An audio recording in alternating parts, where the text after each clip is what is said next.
Subscribe করো commerce lesson এবং bell icon press করে প্রতিটি ভিডিওর প্রথম দর্শক হওয়ার সুযোগ পাও। আজকের ভিডিওতে আমরা সেট 4 এর হাউস প্রপার্টির অঙ্কগুলো সলভ করব। তাহলে শুরু করা যাক।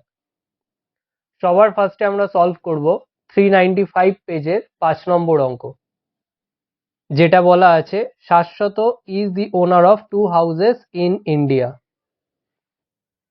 সবার ফার্স্টে আমরা এই 6টা হেডিং দিয়ে নেব, তারপরে অঙ্কের ইনফরমেশন ওয়াইজ এখানে ফিল আপ করে নেব। নেক্সট পার্টিকুলার্স আর 3টে অ্যামাউন্ট রুপিস। এবারে এখানে দুটো হাউস বলা আছে, একটা H1 আর একটা H2।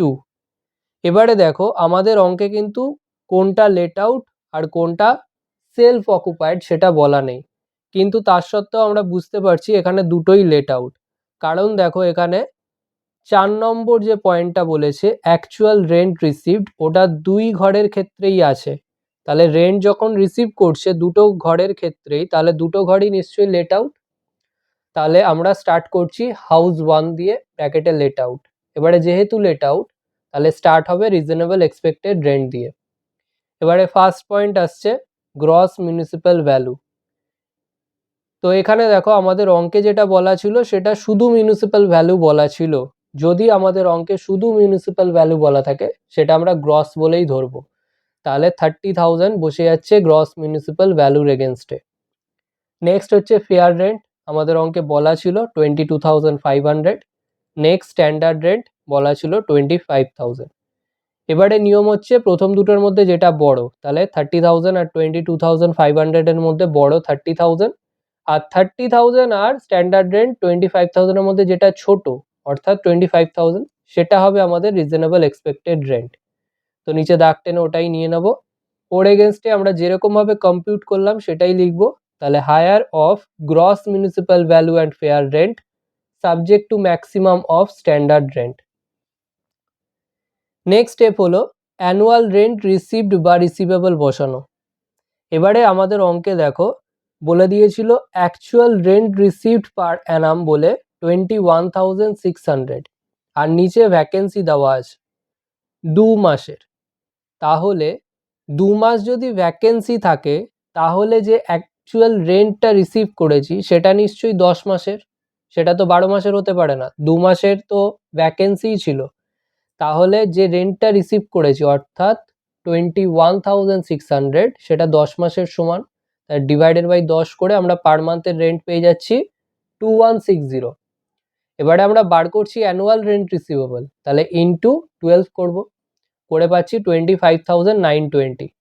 এখানে আমরা রিসিভেবল কেন লিখেছি, কারণ ভ্যাকেন্সি পিরিয়ড ছিল। আচ্ছা, এবারে নিয়ম হচ্ছে এই দুটোর মধ্যে যেটা বড় সেটা নিচে নিতে হয়, তাহলে নিচে নিচ্ছি 25,920, এর এগেনস্টে higher of reasonable expected rent and rent receivable. এবারে এর থেকে লেস করতে হয় রেন্ট অফ ভ্যাকেন্সি পিরিয়ড। তো এখানে দেখো 2 মাস ভ্যাকেন্ট ছিল আর পার মান্থের রেন্ট ছিল 2160, তাহলে 2160 ইন্টু 2 করে পাচ্ছি 4320। লেস করে আউটারে নিচ্ছি একটু নিচের দিকে 21600, এর এগেনস্টে গ্রস অ্যানুয়াল ভ্যালু। এর থেকে লেস করতে হয় municipal tax paid by the owner. তো এখানে এই অঙ্কের ক্ষেত্রে হাউস 1 বা হাউস 2 কোনোটার ক্ষেত্রেই মিউনিসিপ্যাল ট্যাক্স বলা নেই, তাহলে আমরা ড্যাশ দেব। তাহলে গ্রস মিউনিসিপ্যাল ভ্যালু থেকে ড্যাশ লেস হয়ে ওটাই পড়ে থাকছে নেট অ্যানুয়াল ভ্যালু 21,600। ওর এগেনস্টে ক্যাপিটালে লিখে দেবো নেট অ্যানুয়াল ভ্যালু। এর থেকে লেস হয় ডিডাকশন আন্ডার সেকশন 24, তার আন্ডারে প্রথম ডিডাকশন হলো standard deduction under section 24A। এটার নিয়ম হচ্ছে 30% অফ নেট অ্যানুয়াল ভ্যালু। তো নেট অ্যানুয়াল ভ্যালু আমরা বার করেছি 21,600 ইন্টু 30% করে আসছে 6480।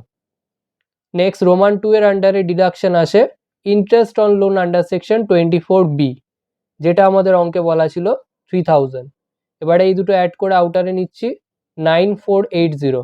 এবারে আমরা উপরে হেডিংয়ে দিয়েছিলাম লেস, তাহলে এটার থেকে এটা লেস করে আউটারে যাচ্ছে 12,120। এবারে তোমরা বলবে যে হাউস 1 এর অ্যান্সার তো অন্য দেওয়া আছে, হাউস 1 এর অ্যান্সারটা কিন্তু ভুল আছে। এখানে আমার যতদূর ধারণা ওরা এখানে 30% করতে গিয়ে ওরা ডিভাইডেড বাই 3 করে দিয়েছে কম্পিউটেশনে, এখানে 7200 চলে এসছে, তো মাইনাস করে এখানে 11,400 এসছে। নেক্সট আসি হাউস 2তে, তো এটাও লেট আউট ছিল, তো ব্র্যাকেটে লেট আউট। এবারে এর প্রসেসও সেমভাবে হবে, স্টার্ট হবে রিজনেবল এক্সপেক্টেড রেন্ট দিয়ে, তো আন্ডারলাইন করে দিলাম। এর নিচে তিনটে পরপর বসিয়ে দেবো। Gross municipal value 15,000, fair rent ছিল 14,000 আর স্ট্যান্ডার্ড রেন্ট ছিল 12,000। এবারে প্রথম দুটোর মধ্যে যেটা বড় অর্থাৎ 15,000 আর 15,000 আর 12,000 এর মধ্যে যেটা ছোট অর্থাৎ 12,000 নিচে এলো। এর এগেনস্টে higher of gross municipal value and fair rent subject to maximum of standard rent.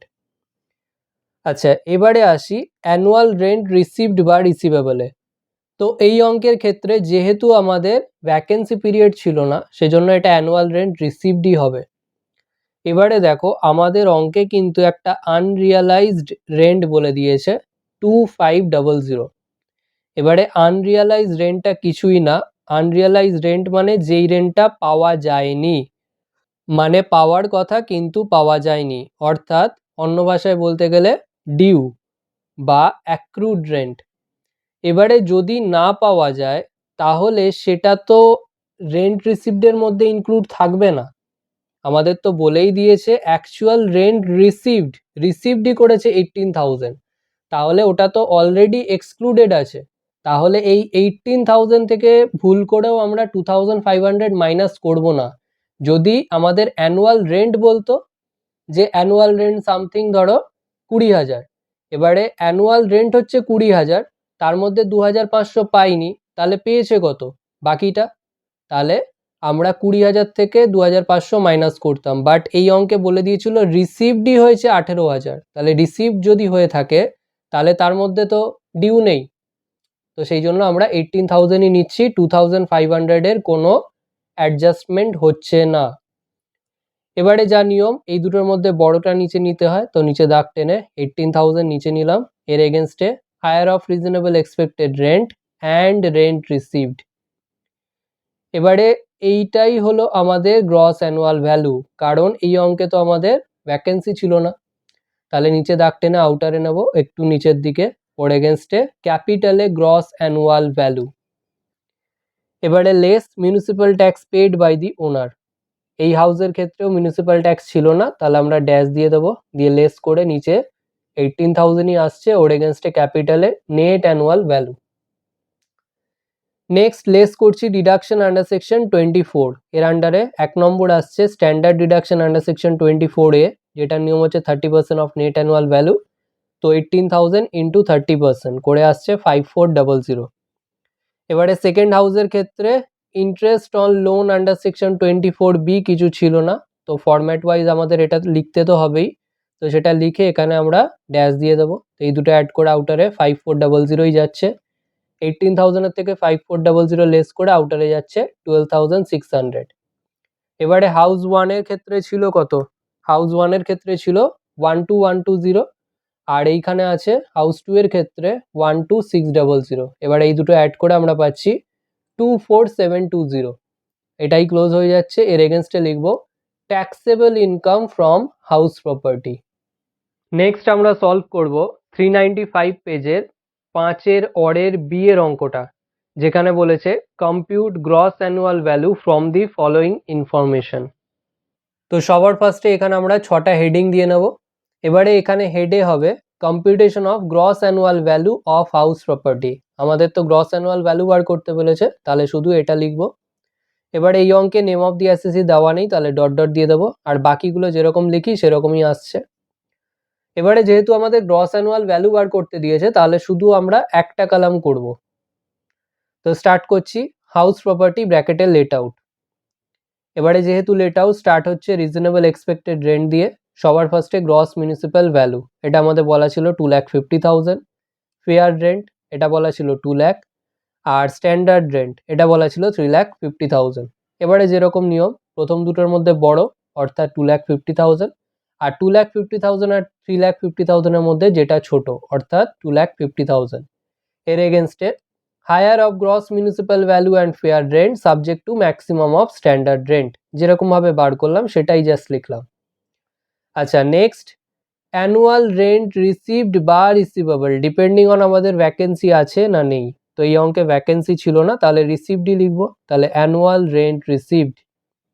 এবারে দেখো এখানে আমাদের বলেছে অ্যাকচুয়াল রেন্ট রিসিভেবল, বলেনি অ্যাকচুয়াল রেন্ট রিসিভড। রিসিভেবল মানে অ্যাকচুয়াল রেন্ট বছরে পাওয়ার কথা 4,50,000।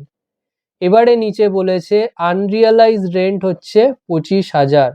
তাহলে বছরে পাওয়ার কথা 4,50,000, তার মধ্যে পাইনি 25,000 টাকা, তাহলে পেয়েছে কত, অর্থাৎ রিসিভ করেছে কত, 4,50,000 মাইনাস 25, তাহলে পাচ্ছি 4,25,000। এবারে নিয়ম যেরকম এই দুটোর মধ্যে যেটা বড় সেটা নেব। রিজনেবল এক্সপেক্টেড রেন্ট আর অ্যানুয়াল রেন্ট রিসিভডের মধ্যে বড় হচ্ছে 4,25,000, সেটা নিচে নিলাম।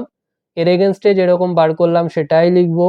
তাহলে higher of reasonable expected rent and annual rent received. এবারে এটাই তো আমাদের গ্রস অ্যানুয়াল ভ্যালু, তো ওটাই নিচে দাগ টেনে নিচে নিয়ে নেবো।